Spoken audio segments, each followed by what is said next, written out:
So today was awesome. It was about 10:30 p.m. I'm eating at a restaurant with a couple of friends, and I hadn't done anything really to look that badly or to risk rejection all day. So in the back of my mind, I knew I needed to do something before going home, and so I'd naturally drifted towards the possibility of hitting on the waitress because she was A, pretty hot, and B, kind of interesting in some ways, and so that was sort of my game plan. And I didn't know, and I know that was something I wanted to do randomly. The last time I went to the grocery store, I just hit on some random chicks, but I didn't plan it through. So I had to know, and so when I arrived and the opportunity was there, I hadn't set the space for myself to do it, and so I let the opportunity slip away.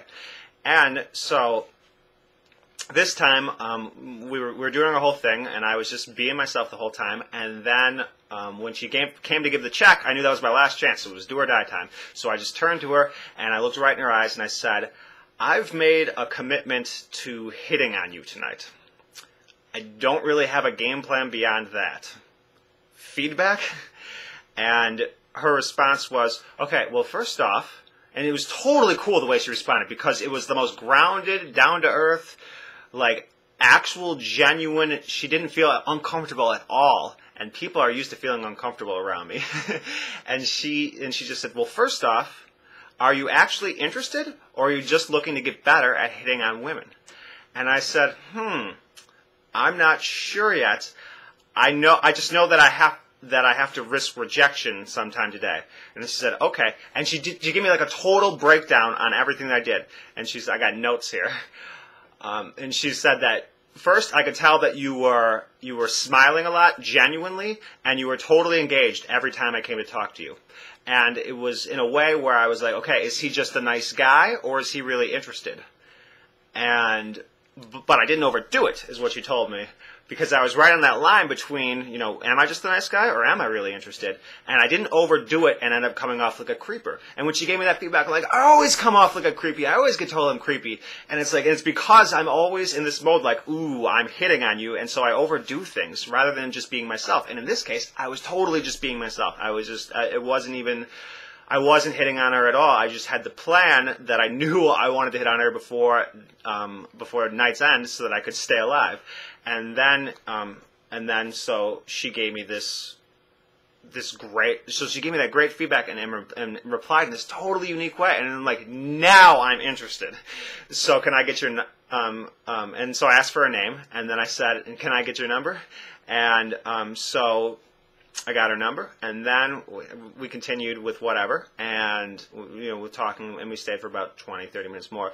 And I wasn't quite at this point. Before, there was nothing really to risking. There was no real rejection being risked, because I was pretty sure I was going to get rejected anyway.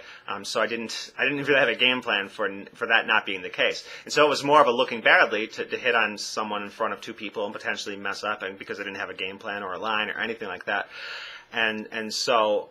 I wanted to stay and act true to myself, but I also knew that I didn't want to mess this up, and I felt like I couldn't just act like nothing just happened. So I was kind of in this place where I wasn't sure I wanted to act, and I just decided that I was going to focus on the conversation and keep giving the people that I was with my attention. And when she came by, she actually came by again to give us a second bill, and this is because she forgot that she gave us the first one, or whatnot, and I smiled and talked to her for a little bit again. And then as we were leaving, I stopped by, the kitchen was like right by the way out, and she was in there like cutting up a cake or something, and I just went, "Psst, can I give you a goodbye hug really quick?" And then so, I just and I actually stepped into the kitchen a little and gave her the hug, and it was just a nice warm hug, and I told her I was definitely going to call her, and so now this is totally awesome. I don't think I ever would have manifested this outside of this experiment, outside of the having to, okay, well, I have to risk rejection. Okay, well, I'm probably going to get rejected anyway, so it's no big deal. Okay, well, I'm just going to do it and just be myself. And then I was, and it actually worked. Being myself around an attractive woman actually worked. It's like an epiphany for me. That's like a huge breakthrough. I've always thought that I just turn off women so easily, and maybe maybe it's the way that I act. I think it's the way I act around them. It's because I was either in kind of this just being myself, or kind of sticking to myself, not really showing interest in someone, or I'd have two gears of not really showing interest in someone, but yet secretly being interested in them, and then the other gear was overdoing my show of interest and just being overdoing myself and just being kind of weird and creating a somewhat awkward situation, having some fun with it and creating engaging conversation, but not going anywhere with it because I wouldn't. Because I didn't feel like I knew how to do that. I didn't feel like I could just leave from a place of, yeah, I'm not really good at hitting at chicks, but I made a commitment to hitting on you. Which is essentially what I did. Although all I said, I didn't really. I just said I wasn't really well versed in it, and I just came from a place of total honesty. And then she responded with total honesty, and this total. And she was a psych major, and she just broke down all these cool things, and it was just so awesome. And so I'm totally gonna call her and see what happens and see where that leads. But I love this experiment. I love this 30-day trial.